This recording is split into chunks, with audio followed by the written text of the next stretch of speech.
Jonathan गोफोर्थ की आत्म जागृति चैप्टर 3। चिनको में सभाएं। यहाँ आरंभ से ही लोगों के हृदय में परमेश्वर ने बड़े बड़े काम करना आरंभ कर दिया। पहले दिन की सभाओं में ही यह देखा गया कि पूरे दिल से की गई प्रार्थनाओं का असर आग की लहर जैसा फैल गया।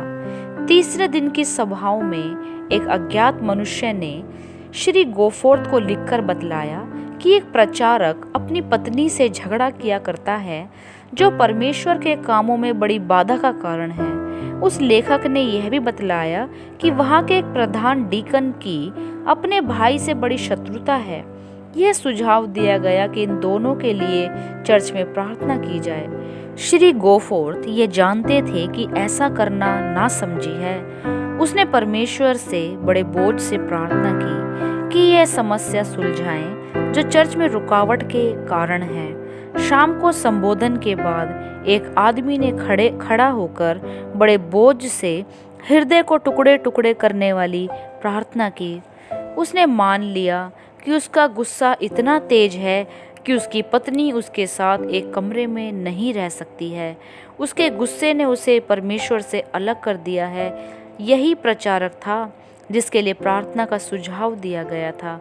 सभा के तुरंत बाद वह घर गया और अपनी पत्नी से मेल मिलाप कर लिया। जब इस प्रचारक ने अपने आप को दीन किया, तब उसके अपने स्थान में आत्म जागृति आई।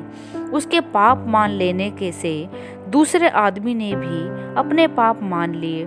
उसने कहा कि उसमें इतना गुस्सा था कि उसका अपना भाई भी उससे कुछ संबंध नहीं रखता था।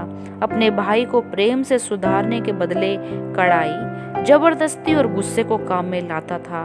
वह कह ही रहा था कि एक जवान दौड़ता हुआ आया, उसके पैरों पर गिर पड़ा। वह उसका भाई था जो बहुत पश्चातापी मन से रोते हुए क्षमा मांग रहा था। चिनको मिशन अस्पताल से बहुत दामी दवाइयाँ खो जाया करती थी। ये बहुत ही कठिन समस्या थी। मिशनरी के बाद केवल एक ही बुद्धिमान आदरणीय स्त्री ही दवाइयों का कारोबार करती थी। एक दिन मिशनरी ने उस महिला से एक दामी खोई हुई दवाई के विषय कहा।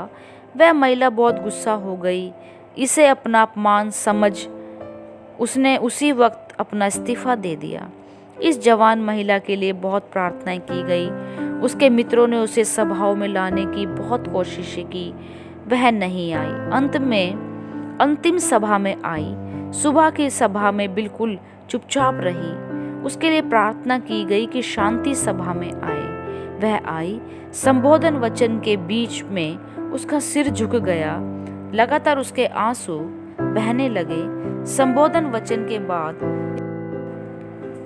स्त्रियों को पुरुषों ने प्रार्थना करने का समय नहीं दिया। श्री गोफोर्थ ने एक गीत गाने को कहा। श्री गोफोर्थ ने पुरुषों से अर्जी की कि पुरुष स्त्रियों को कुछ समय प्रार्थना करने को दें। उस समय वह महिला मंडली के सामने गई, घुटनों पर झुककर कहा कि वह खड़ी होकर पाप अंगीकार करने के योग्य नहीं।